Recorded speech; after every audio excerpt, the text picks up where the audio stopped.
Salve galera, como é que vocês estão? Espero que vocês sejam bem, sejam muito bem-vindos a mais um vídeo aqui do canal. Vamos falar um pouquinho de Jujutsu Kaisen, já que nós estamos aí no novo avançamento da temporada. Eu quis trazer para vocês uma explicação detalhada dos votos vinculativos, que eu queria fazer esse vídeo há mais tempo e eu vou aproveitar agora que a gente está no hype do anime para fazer essa explicação aqui. O que são votos vinculativos? Votos vinculativos no mundo de Jujutsu Kaisen são meio que uns pilares de poder, tá? Eles são um dos pilares de poder porque com eles você pode aumentar o seu nível de poder de energia. E eles funcionam com uma lógica muito simples, porém muito rígida. Se você descumprir as regras dessa lógica, você pode ser punido severamente. Na prática, são promessas que você faz para você mesmo ou para outra pessoa, em troca de mais poder ou de alguma vantagem. Existem dois tipos de voto vinculativo. Voto vinculativo pessoal, que você faz com você mesmo. É um voto interno, uma promessa que você faz a si mesmo. E o voto vinculativo interpessoal, que você faz com outra pessoa. Que aí são duas pessoas que entram em acordo e criam um voto para que elas sigam. Os votos vinculativos são como correntes, como está ilustrado aí na thumbnail e na imagem. Uma vez feitos, não dá para voltar atrás. O primeiro tipo de voto vinculativo e o mais comum é o voto vinculativo pessoal, um acordo feito com você mesmo em que você impõe regras para você seguir e se você não seguir tem consequências graves. O voto vinculativo pessoal funciona dessa forma, mas eu vou dar um exemplo do Nanami para ficar mais fácil. O Nanami trabalha com a restrição de energia quando está dentro do seu horário de trabalho, né? Ele tem um horário para pegar serviço com um CLT e dentro do seu horário de CLT, dentro do horário de trabalho, ele trabalha com a restrição de energia, ou seja, trabalha com menos energia do que ele de fato tem. Como se fosse metade da energia que ele de fato tem. Ele não pode usar toda a energia. Mas isso é para que ele possa usar um boost de energia enorme quando ele passa do horário de trabalho. Ou seja, se ele estiver em hora extra, já passou do horário de largar serviço, ele recebe um boost de energia muito poderoso. E essa regra de trabalhar o dia inteiro com metade da energia é uma regra que ele mesmo autoimpôs para ele.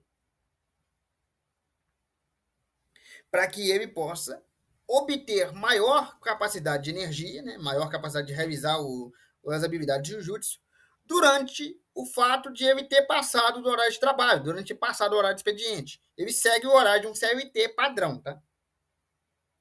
Ainda seguindo o exemplo do Nanami, é um exemplo muito comum. São votos que você faz com você mesmo, é um tipo de acordo que você faz com você mesmo. No caso do Nanami, ele trabalha o tempo todo, né, o horário de expediente, com metade da energia que ele poderia. Né, ele tem acesso a metade da energia. E quando ele passa do horário de expediente, ele recebe um burst de energia, recebe ela dobrado, para ficar muito mais poderoso e muito mais overpower. Esse é um vínculo que ele fez com ele mesmo, para ficar a maior parte do tempo com menos energia. E isso é um voto vinculativo pessoal, ou seja, ele mesmo fez com ele mesmo. Esse tipo de voto, quando quebrado, também tem uma punição severa e imediata. Por quê? Ele recebe um burst de energia, beleza. Mas e se ele falar assim, não, eu quero usar a minha energia toda durante o horário de trabalho? Ele pode? Pode, mas a punição é severa e imediata.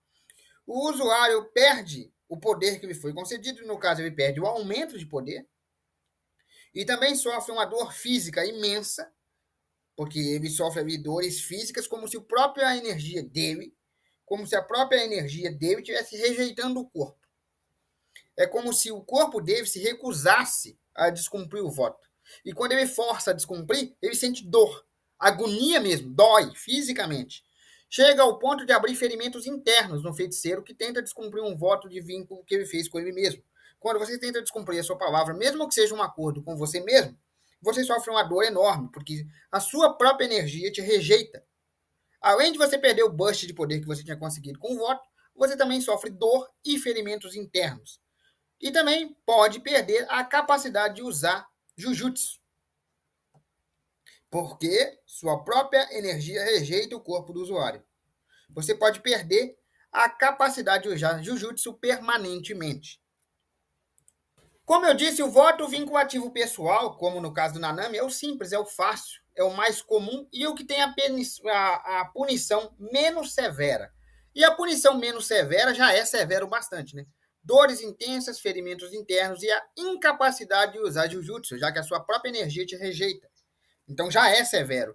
Mas existe outro tipo de voto vinculativo. Voto vinculativo entre pessoas, interpessoal, que também pode ser feito com maldições, né? Pode ser feito com maldições. Que existem alguns exemplos. Eu vou dar algum exemplo aqui, alguns exemplos, que é o do Mahito e também vou dar o do Yuta Okotsu, que aí vocês vão entender o que eu estou falando. Lembra daquele feiticeiro que usava bonecos de marionete? Ele tinha o corpo todo lascado por uma restrição celestial, né? Uma restrição que deixava o corpo dele muito debilitado. Então ele usava marionetes de alta tecnologia controladas pela sua energia de Jujutsu. Esse era o seu Jujutsu, né? O seu Kikijutsu, digamos assim. E aí, ele queria ter o quê? Um corpo melhor, né? Um corpo saudável, para que pudesse ter relações pessoais com as pessoas que se importavam com ele. Então ele foi atrás do Kenjaku e do Mahito para fazer um acordo, um voto. E nesse voto ele fornecia informações privilegiadas para o Kenjaku e para o Mahito.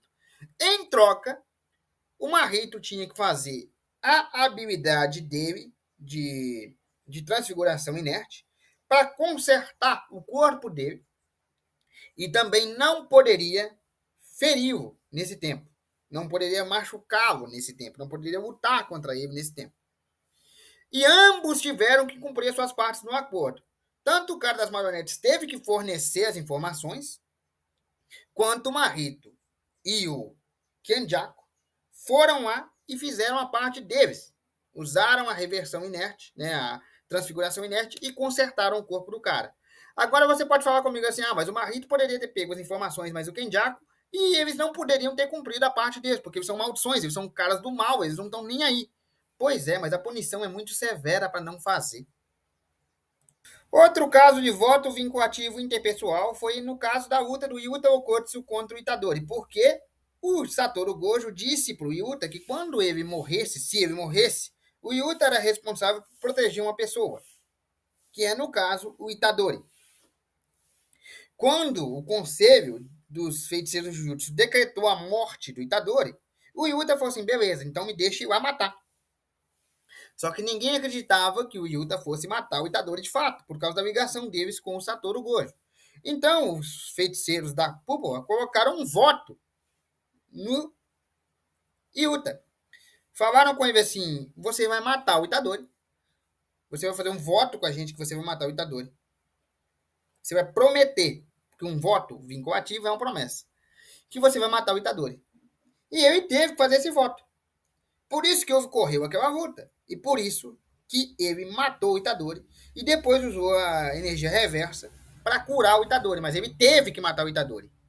Então você me pergunta, por que o Mahito e o Kenjaku cumpriram a promessa e por que o Itadori, por que o Yuta teve que matar o Itadori cumprindo o voto? Não importa se é feiticeiro com feiticeiro ou se tem maldições envolvidas no voto vinculativo, uma vez que ele é firmado e as condições são aceitas por todos, porque tem que ser aceitas, né? As condições têm que ser aceitas por ambas as partes. Quando as condições são aceitas por ambas as partes e o vínculo, né, o voto vinculativo é firmado, você é obrigado a cumprir a sua parte no acordo, seja você uma maldição ou um feiticeiro. Por quê? Porque as consequências são terríveis. Mas quais são as consequências? Você lembra que nas consequências do voto vinculativo com você mesmo, você pode até perder a capacidade de usar a energia, né? Só que nesse caso, do voto vinculativo interpessoal entre pessoas, existem regras. A primeira regra é o consentimento. Como eu disse, as pessoas envolvidas têm que saber das regras, eles têm que concordar com as condições e aceitá-las de livre e espontânea vontade. Você não pode coagir alguém. Uma vez que essas regras estejam aceitas, ambos têm que cumprir o que foi imposto. Não interessa o que aconteceu, vocês têm que cumprir o que foi feito no acordo. Porque se você quebrar essas regras, as punições são fatais. Fatais do tipo você morre. Se você descumprir um voto vinculativo feito entre indivíduos conscientes das regras, a sua energia volta-se contra você, te mata de dentro para fora e você morre. É literalmente fatal. One hit, one kill. Se você fez um voto vinculativo com alguém e descumpriu as regras, a sua energia se volta contra você, te causa ferimentos internos incuráveis e você morre agonizando de dor. Ela não vai te rejeitar e você vai perder a capacidade de usar Jujutsu. Não. Ela vai te rejeitar, te causar ferimentos incuráveis, uma dor interminável e você vai morrer. É one hit, one kill, é fatal. Você tem que cumprir o voto que você fez. Por isso, o Mahito e o Kenjaku cumpriram, e por isso o Yuta teve que cumprir. Ele teve que matar o Itadori para depois trazer o Itadori de volta. Porque se ele não cumprisse, ele ia morrer. Porque o voto vinculativo entre pessoas mata. A consequência de não cumprir um voto vinculativo entre pessoas é a morte. Só deixando claro, não interessa se o feiticeiro é muito poderoso ou se a maldição é muito poderosa, se tem muita energia, se tem pouca. Não importa. Se você fez um voto vinculativo entre pessoas, né, entre acordos, se você concordou com os termos, você tem que cumprir a sua parte. Se você não cumprir, não interessa qual o seu nível de poder, você vai morrer. O próprio Ryomen Sukuna, que é considerado o rei das maldições, tem um voto vinculativo com o Itadori e ele é obrigado a cumprir a parte dele. Que no caso do Ryomen Sukuna é: eu assumo o controle por 1 minuto, não posso matar ninguém, mas o Yuji não lembra de nada desse acordo. Ele fez um acordo com o Yuji Itadori, só que ele impôs a regra do Yuji esquecer do acordo, enquanto o Yuji impôs uma regra de que ele não poderia ferir ninguém, ele não poderia matar ninguém. Então, o Ryomen Sukuna pode assumir o controle do corpo do Itadori quando ele quiser, por 1 minuto. 1 minuto inteiro, 60 segundos. Com a regra de que ele não pode ferir ninguém. Porque essa regra foi colocada pelo Itadori. Ele não pode ferir ninguém. Mas o Itadori também não se lembra desse acordo, porque foi a regra que o próprio Ryomen Sukuna colocou. Você vai esquecer do acordo. Entendeu? Ambos são obrigados a cumprir as regras. O Yuji esqueceu automaticamente que fez esse acordo, porque faz parte da regra que o Sukuna colocou, mas o Sukuna também não vai poder machucar ninguém, porque o próprio Itadori exigiu isso. E mesmo o Sukuna sendo muito poderoso, ele tem que cumprir, porque senão ele vai morrer. Os votos vinculativos funcionam como correntes, e se você não cumpre, elas te apertam até matar. Bom, galera, eu vou ficando por aqui. Espero que vocês tenham gostado. Um abraço, fiquem com Deus e até a próxima. Lembrando, qualquer dúvida que vocês tiverem, comentário. Qualquer sugestão de vídeo que vocês tiverem, comentário. Deixe a opinião de vocês nos comentários também. Eu leio todos os comentários, sem exceção. Todos eles.